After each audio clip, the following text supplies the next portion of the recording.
Hello, and welcome back to the Misty Morrison podcast. I'm your host, Misty Morrison, and this is episode 69 of Was I in the Wrong? Here on the Misty Morrison podcast, we love to listen or read.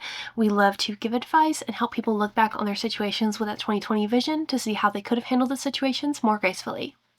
Before we get into our stories for the day, our usual housekeeping, whether you are new or returning, please remember to engage with the content to help the channel grow.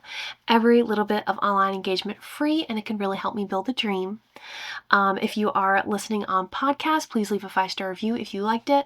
Anywhere else, please give it a like, a heart, a thumbs up, share it with a friend, subscribe for more, and leave a comment with your thoughts on stories down below.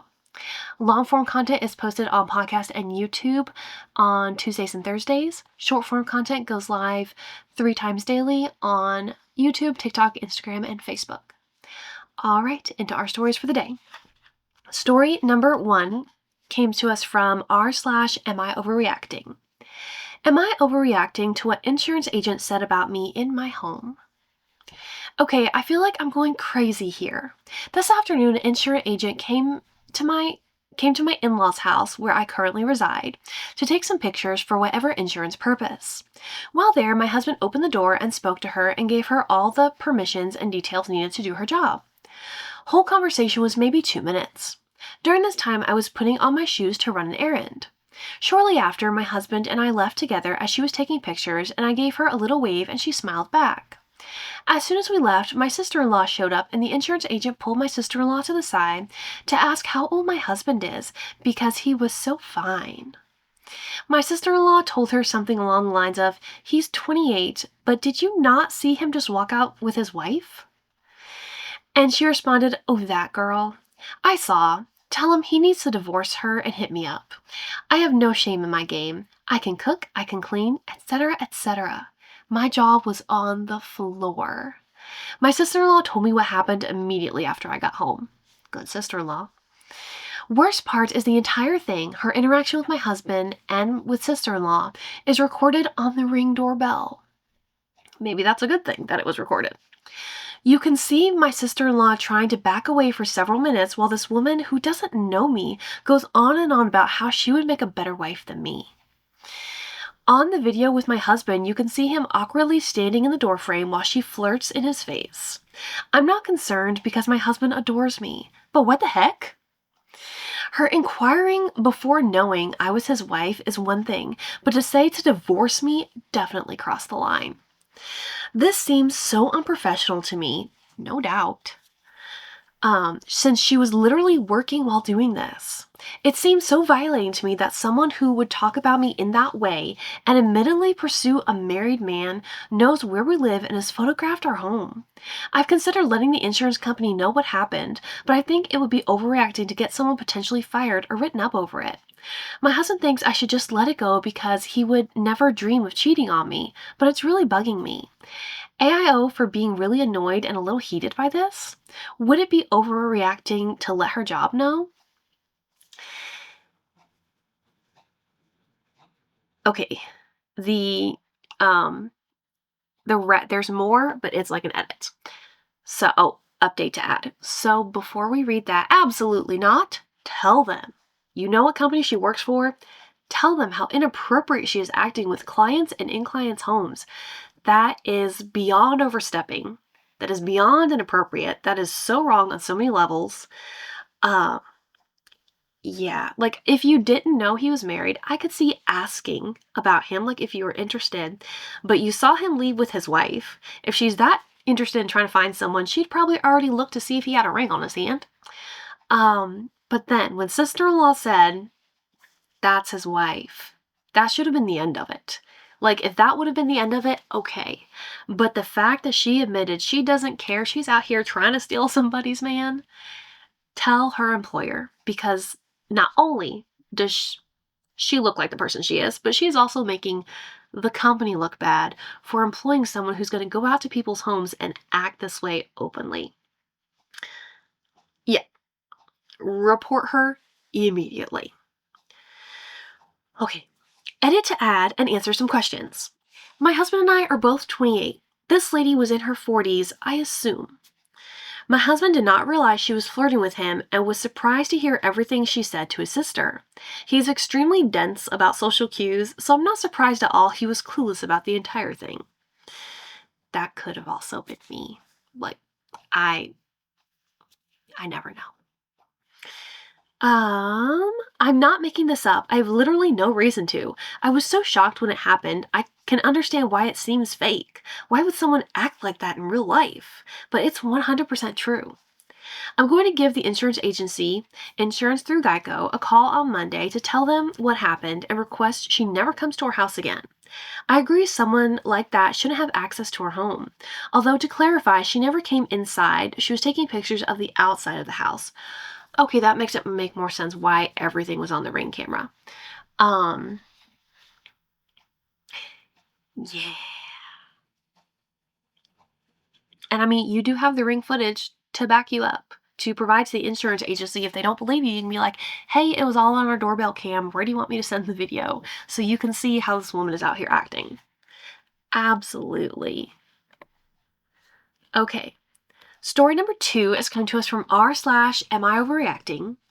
AIO, I planned a trip for my sister-in-law's family, and during the trip, they locked me in the apartment. I cut off contact with her completely. Okay. I don't know if I'm overreacting or not, but I feel really bad after a trip with my family. Well, not my family fully, but more below. So I went to Malta with my sister-in-law, her sister, her sister's daughter, and her best friend. So in total, 4 women over 40 and 1 Gen Z. They don't speak English well, so they asked me to help because I travel a lot and I speak languages. I said yes, no problem. I booked flights for everyone, I did research, I booked apartment, rented car, everything. I was also the driver. First time driving on left side. Stressful. We shared the cost. Obviously, everything was divided by 5, but I took the burden of financial responsibility and my name was on everything, mainly because of language issues, but still. From beginning, it was already weird, but later I realized they are very judgmental people. Homophobic, racist comments, etc., and I felt uncomfortable.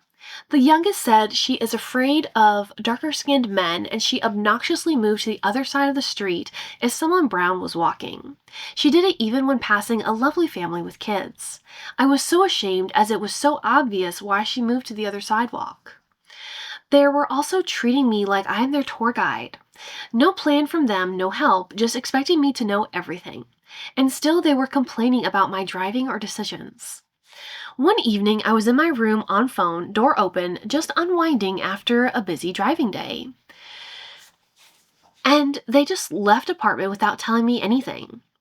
They took keys and locked me inside. I was just shocked. When I texted them, WTF, they did. They said, oh, we thought you were asleep, so we didn't want to wake you up. I was on my phone, so it was just a stupid excuse. Also, everything was so slow. They wake up early, but we leave apartment after 3 or 4 hours. I was getting very overwhelmed. One day, I just cried and left the car. I got decision fatigue, and I have been way too overstimulated. Also, when on holidays, I learned that 10% of the office where I worked was laid off. So when I shared the news with them, I only heard, oh, we are so glad we don't work. All of them are stay-at-home moms, and they have not been working for more than 10 years. When I had a nervous breakdown, my sister-in-law said, don't take it personal, they're like this. But how not to take it personal? At the end of the trip, I didn't even hear thank you. Nothing. And seriously thought like, oh, they're gonna get me a chocolate or wine at the airport. Well, nope. Now, I don't even want to see them again. I feel angry and used. I love my brother, but cannot look at my sister-in-law and told them they're homophobic and xenophobic assholes. Am I overreacting or is this really not okay? P.S. Now when I vented it all out, I could see how effed up this whole trip was. Yes, I agree. This whole trip was messed up. Okay, so you said you're asking if you are overreacting and you said you cut off contact with sister-in-law completely. It doesn't fully, you don't really make it clear if everyone was behaving the way they were, like avoiding people who look different than them or being cruel to you, or you don't make it clear if it was everyone or if it was just the other people and not her. I know she also left the apartment, but first, you said they locked you in. Were you actually locked in? Like, does it only lock from the outside? Like, couldn't you have just turned the lock and left if you wanted to? Because it was the whole apartment, I don't feel like you were locked in. But I don't know that cutting. Okay, because let's think about this. This is your husband's sister. Is he close to her? Are you going to have to see her at other events? Because it doesn't really sound like she was the problem. It sounds like the people she went with were the problem. There's a few problems. It sounds like, for one, the people she went with were problematic, and she probably just falls in line with them when she's with them. She needs better friends. Were they friends? Oh, it's your sister-in-law and her sister. So it's your husband's. Is it your husband's sister? Anyway, whoever. So it was her family. Maybe she just needs to not spend time with them. I don't know. But it doesn't necessarily seem like your sister was the problem. Another problem would have been the, it sounds like lack of planning. Because you said you felt like you were just their tour guide.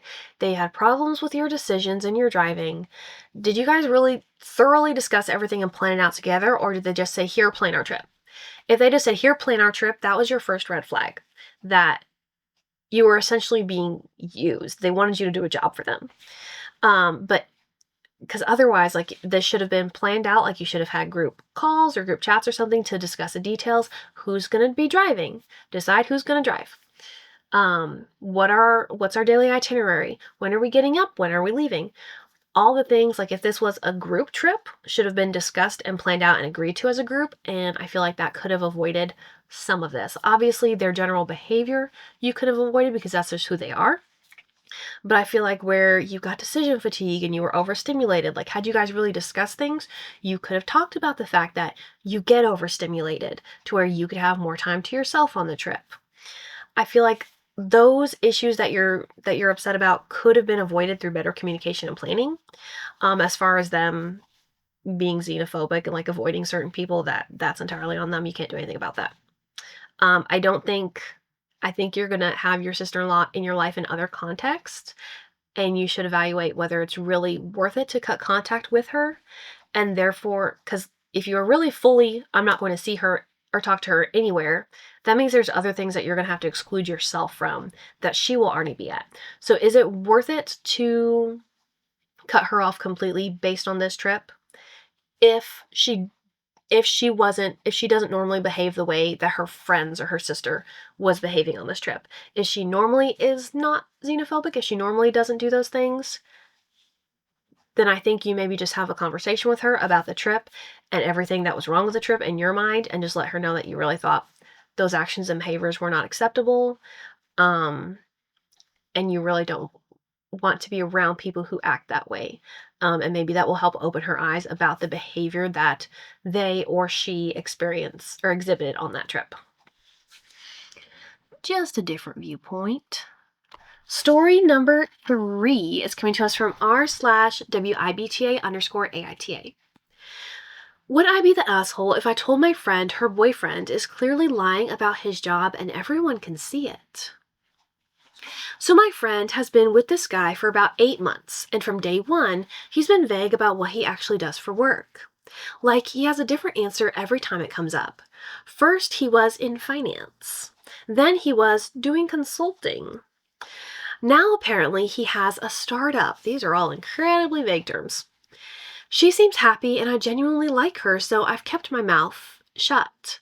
But last week, we were all together in a group, and someone asked him a pretty basic follow-up question about his business, and he completely fumbled it. Like, couldn't answer something anyone in that field would just know.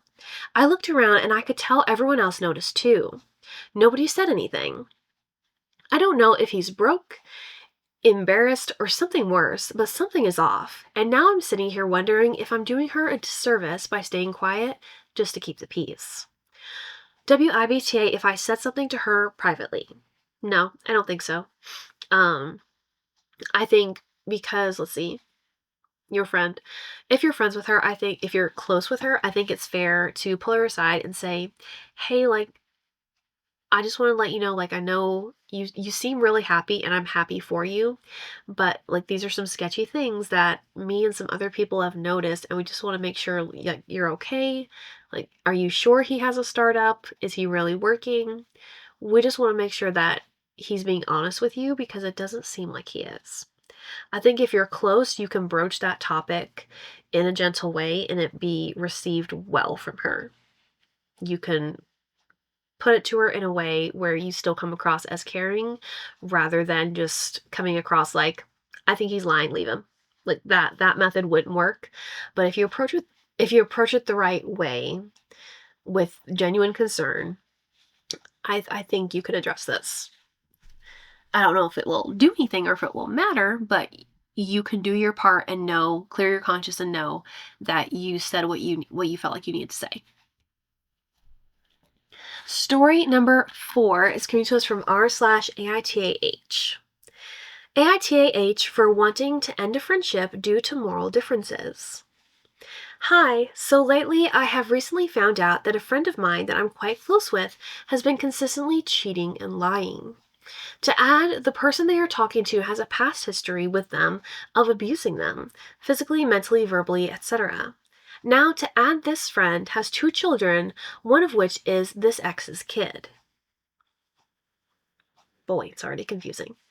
I've gotten to an age where I've moved past all the lies and games to partners and the drama.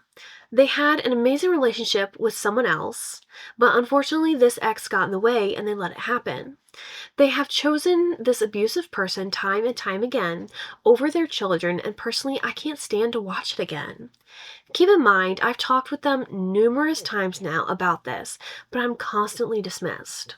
I love my friend to death, and it's honestly been breaking my heart to even remotely think like this. I just can't stand by anymore and watch them ruin their kids' lives anymore. I can't count how many times I've cried over this decision, but I'm just at such a loss of words to completely ignore the ongoing issues of their life. Would it be horrible of me to end this friendship? To add, I've known this person for 20 years now, which is why it makes it all the more difficult to walk away. Any advice would help immensely. No, I don't think you would be the asshole if you ended the friendship. But I'm going to call this one a mess because with abusive relationships, it is a messy situation. I understand why you want to walk away from this friendship. Walking away from friendships is hard, but it can be freeing. Like once the friendship is no longer mutually beneficial, like once you feel like it is draining to you to be in this person's life, ordinarily, yes, I would say walk away, be free of the burden. But in the case of an abusive relationship, that's part of what abusers want, to isolate their victims. And when everyone in their life walks away because they're tired of watching it, then that person no longer has a network to support them if and when they decide to leave. So for this one, I think the best call would be to distance yourself, not be a regular part of your friend's life anymore, not see her frequently, not talk to her frequently, but still reach out on occasion and just let her know that you're there if you need to talk. And you can absolutely have a private conversation with her and let her know why you're distancing yourself. Let her know that you are just exhausted with the back and forth and watching her go through the heartache and watching her kids go through the trauma. You can absolutely approach that conversation and have it in a gentle way and be honest and upfront with her without saying, I'm done with you. I think you can say, listen, all this back and forth, this roller coaster that you live your life on, it's a lot for me. I love you. You mean a lot to me, and your kids mean a lot to me, and I want you to be safe and happy. And because I want that for you, and I know that's not where you're at right now, I'm going to pull back. I'm not going to call or come around as often, but I want you to know I'm still here to support you when you decide to make a change. And I think that will stay in the back of her mind when she needs it. That's the best I got. Story number 5 is coming to us from r/neighbors from hell. How to deal with my neighbor who breeds dogs. This one is labeled What Would You Do Vent/Rant. Ever since we bought our house 6 years ago, our neighbor that we share our back fence with has made it impossible to enjoy our backyard. I try to be a good person and be a good neighbor in general, so usually I would just go talk to them, but for the first or so year, I just chose to ignore it and live with it. About 3 years ago, he showed up at my front door, never spoke to the guy before, with a letter in hand. He didn't expect me to answer the door, I guess, telling me he has filed a police report for shooting a gun at his house the night prior. We weren't even home that night. But I'm guessing he broke his window mowing the lawn and maybe a rock went through his window? His letter said that he would not be pressing charges and to let him know when I would be paying for a new window. Maybe I'm protective of my family, but if I truly believe a stranger shot a gun and aimed it at my house, I would press charges. I called the non-emergency line, was told he did indeed get the cops over there and filed a report, but is not pressing charges and to just ignore him. I've always had rescue dogs, so I automatically dislike a person who breeds dogs. But the dogs stay out 24/7 in their enclosure and bark nonstop. The enclosure isn't small enough that I can call law enforcement. And to be fair, he built a pretty good enclosure. But we cannot enjoy our backyard. It's nonstop barking, nonstop shit smell, and when they have their puppies every 6 months or so, it's just a million times worse. And of course, they had their puppies when my wife is pregnant. I'm not sure what to do here, though thought about leaving bad, good reviews. I think I meant to say Google reviews. Thought about leaving bad reviews. He has 5 out of 5 stars with 6 reviews, so 1 star would hurt quite a bit. But don't want him to get butthurt and try to sue for defamation or something. Obviously don't want to do anything to make the dogs uncomfortable. Appreciate any advice y'all can give. Okay, considering he already arbitrarily went to the police and filed a report against you, you're right. I don't think leaving the bad review is the way to go. Because, if you're leaving a review on the business, that's not valid to leave a review for a business that you haven't been a patron of. You haven't been to him to buy a puppy. So I don't think that's right, and I don't think that will get you where you want to go, because I do think he will take that somewhere legal, the fact that you shouldn't be leaving a review because you've never patronized a business. So don't leave bad reviews for businesses you have not been to. Let's see. I'm thinking about this. As long as he's not, you already disliked him because he's a breeder. You further dislike him because he filed a false police report against you. I think you can talk to the police about the false report and making it known that it was a false report, because he can get in trouble for filing a false report. For that, you probably have to prove that you weren't home, but maybe you can. Maybe you were out to a restaurant or something that night. I don't really know that there's anything you can do short of leaving, because as long as he's not breaking any laws, his kennel isn't too close to the fence, the dogs have the space that they're legally required to have, the dogs are up to date on their vaccinations, they have their rabies tags, they're licensed if there's licensing in your town or jurisdiction. You don't like it, but I don't think you have a legal leg to stand on. Unless there is a noise ordinance that they're breaking, that could be the thing. There could be a noise ordinance depending on where you live. But other than that, he gets to do what he wants in his yard, whether or not you like it. I'd say if it's a problem for you and you have no legal recourse, such as a noise ordinance, I think you either have to continue dealing with it or leave. I know leaving is not always a realistic option. Leaving is expensive. But given that he filed a false claim against you, leaving would be my first choice. You have no way to make him not have his dogs if he's doing everything legally. The fact that you disagree with breeding because you prefer to rescue, that has no bearing on the situation, actually. So, if there's no noise ordinance or smell ordinance, who knows? If there's no city, town, county, whatever, if there's no ordinance that can protect you from the noise or the smell, and he's not breaking any other laws, I don't think you can do anything. I don't think you can do anything about what's going on someone else's property just because you morally disagree with it. Okay, that was 5 stories for this week's episode of Was I in the Wrong? Thank you so much for being here for another episode of the Misty Morrison podcast. Remember, start each day with a grateful heart. Kindness changes everything, and I'll see you guys next time. Bye.